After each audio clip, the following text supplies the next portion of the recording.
Everyone, it's Margaret here with 60 and Me, and I want to chat with you today about something that's been on my mind a lot recently, and I want to share it without being too personal about it.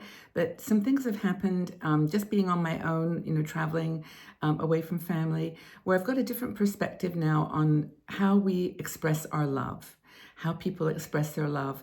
And I was researching this work around, I think his name was Gary Chapman, a book called Five Love Languages, and how people tend to have one or two styles of living that where they show love in different ways.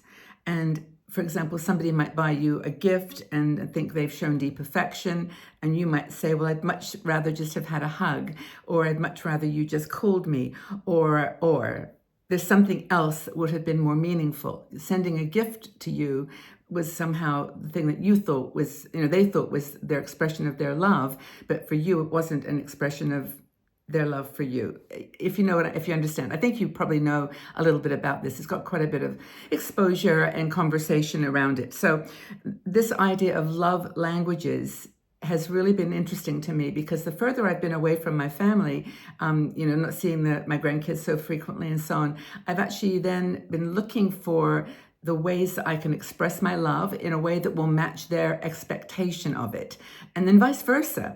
What is coming back to me, and so I'll talk about what I think my love languages are in a minute. But I'd like you to, as we're having this conversation, think about it for yourself. How do you show your love for someone? And how do others that you have in your circle, it could be your partner, your friends, your family, how do they?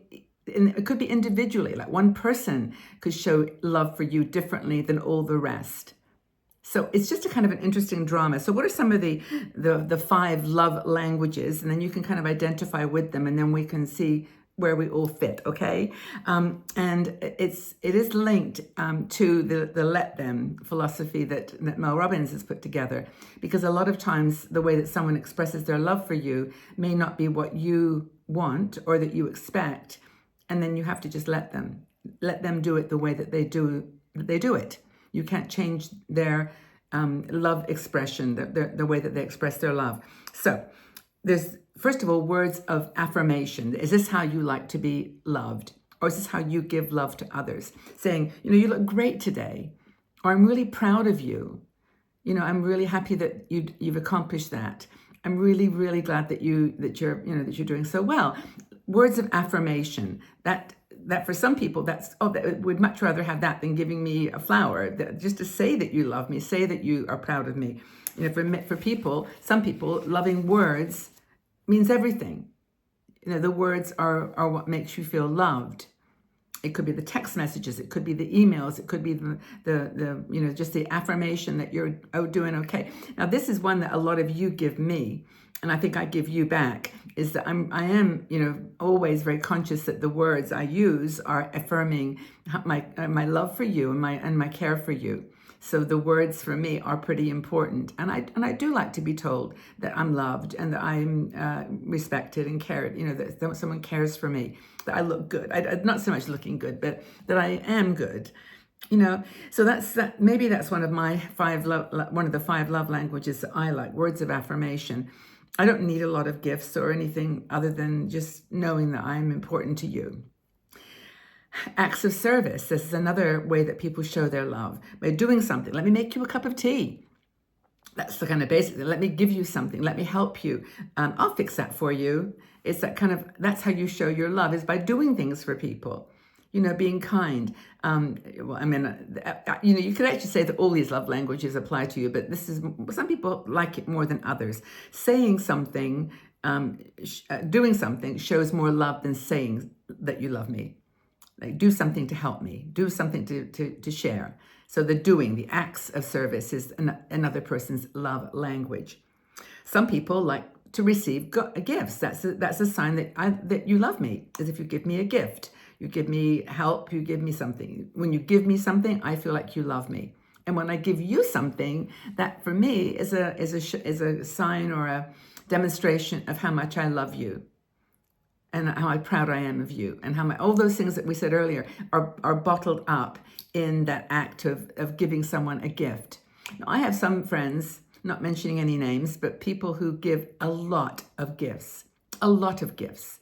They give gifts all the time. It is their gift. It is their love language for sure. And whenever I get something from that person, I know that's it. That's that person telling me that they love me. And I just know that because it's a good friend, this one particular person, I actually understand. I understand that is their love language. I saw this and I thought of you. Like sometimes people will send me pictures of doors and they'll say, I saw this and I thought of you. That's their expression of love, that I saw something that reminded me of your beauty, of your love, of your kindness, and here's a gift. Here's a gift for you.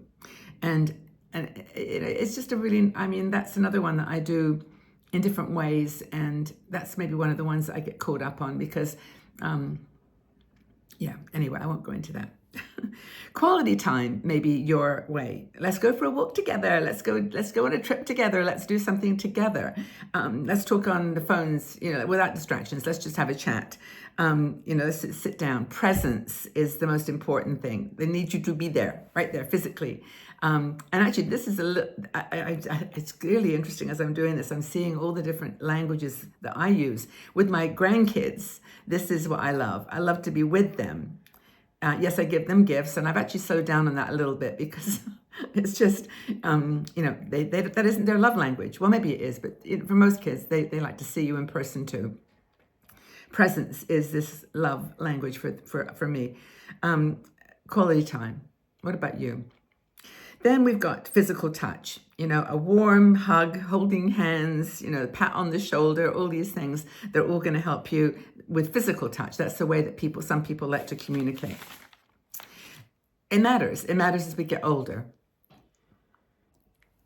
Okay, I'm back. I had to stop the video there because Max, my grandson, called me, and it's a perfect example. I'm so glad that he called because it's a perfect example of what we're talking about here with love language. So for me, hearing from Max and Marvel and Jack, hearing messages from them, either like on video or just like in a phone call, that is my expression of love. That shows me that they've had to sacrifice something that they're doing that's super fun, like playing on their computer or doing, something out in the garden, that is like they're making me a priority. So that actually is one of my love language wishes.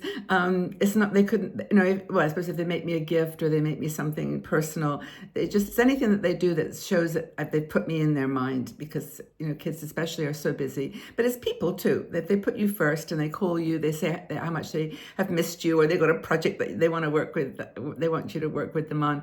It just makes you, I felt loved. I felt truly loved in that exchange that I just had with Max. But it matters. It matters as you get older, because relationships shift, like our friendships shift. All the things that, the partners and friends that we've had are just not the same anymore. So which love language do you like to listen to the most? How do you feel most loved?